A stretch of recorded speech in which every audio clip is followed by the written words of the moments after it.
welcome to Watch Symposium. I'm Austin. I've never felt sorry for a guy in a Richard Mille watch until today. All right, let's talk about TPG, my reaction. But before we do, let's zoom out and look at the big picture. And the fact is, really no harm done. Nobody lost their watches. Nobody ran off with millions of dollars. At the end of the day, we had some fun things to gossip about and speculate on. And also at the end of the day, or soon in the future, some charities will get some money. So overall, I guess it was a good thing, right?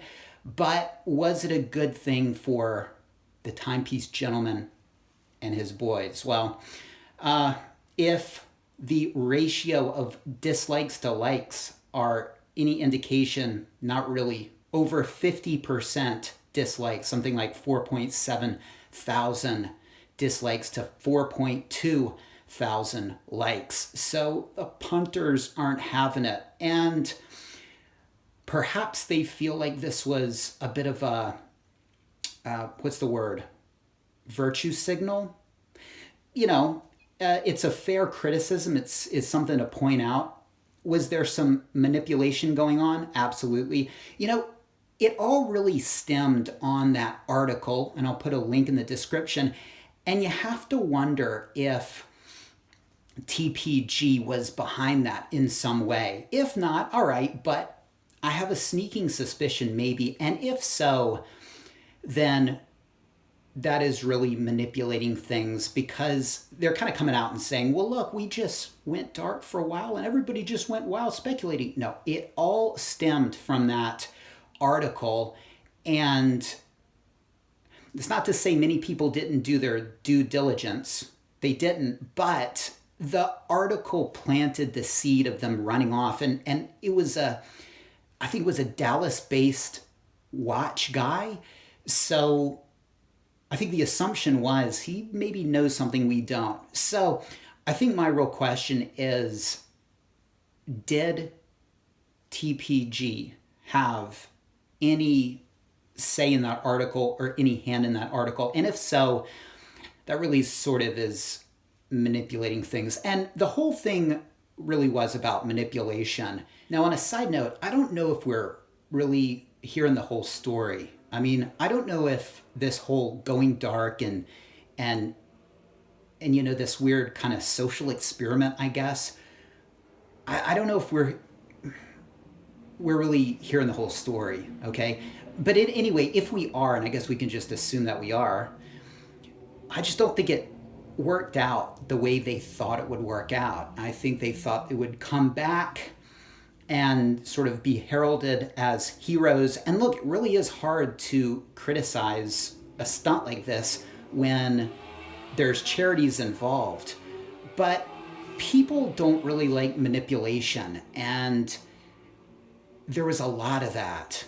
And so I think that turns people off. And look, good things were done, obviously, charity-wise, but does that mean they're good people? Well, it depends on the intention, I guess. And for me, that's really something that's important. What's the intention behind it? I mean, is charity really a big thing for them? I mean, I guess if so, they could do something more lasting, you know, like a certain percentage of sales go to these charities instead of like one-off things. So the cynic in me tells me that it's virtue signaling, and it's you know, it's sort of trying to get props for seeming to want to help the community, but I don't feel that it's really genuine. All right, and the whole manner in which it was done leads me to believe that. So anyway, at the end of the year, they're probably going to be able to deduct these donations from their taxes. And perhaps it was like, well, how can we do that, but also let people know as overtly as possible that we're good guys? You know, try and manipulate our emotions. Well, I think that's what we were seeing. And I think that's a turnoff for me, and I think it's a turnoff for other people. Now, again, at the end of the day, the charities benefited. I guess that's a good thing. But besides the charities, there really was no winner. If you look at that ratio of likes to dislikes, the charities and Paul Thorpe, because he was really neutral the whole time. And I think TPG Anthony really appreciated that, mentions Paul Thorpe a couple times. And look, that was the right course of action. Paul Thorpe has come out, said, wait, hold judgment. I think he's right in saying that, right? I mean, I even thought it as well, but what's the fun in being neutral, right? Anyway, virtue signaling, are these genuinely good guys? Well, that's debatable. I'll let you put your comments in the comment section. At the end of the day, nobody got hurt. Some good things happened. And, you know, I guess no harm done, right? Now, is it going to help their business? I don't know. You know, myself, I mean, I really, even before this, couldn't really see myself buying a watch through them or selling a watch through them. But I think personally, I would be a little less likely to, just because all the sort of manipulation is a little bit off-putting. And even despite all this, at the end of the day, even the charities benefited from it, there was something distasteful in the way it was sort of put together, in my opinion. So was it genius? Not really. I mean, I don't think they were playing five-dimensional chess there. I think if they had, they would have come out and they would have gotten everything. They would have gotten the publicity and the good reputation, high ratio of likes to dislikes, and they would have gotten it all. But at the moment, it's just doesn't seem to be working.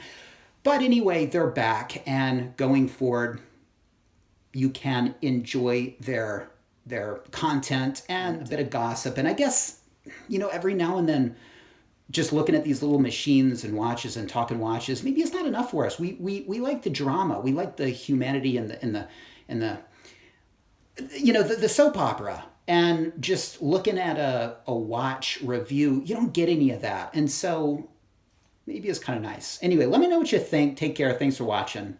See you next time.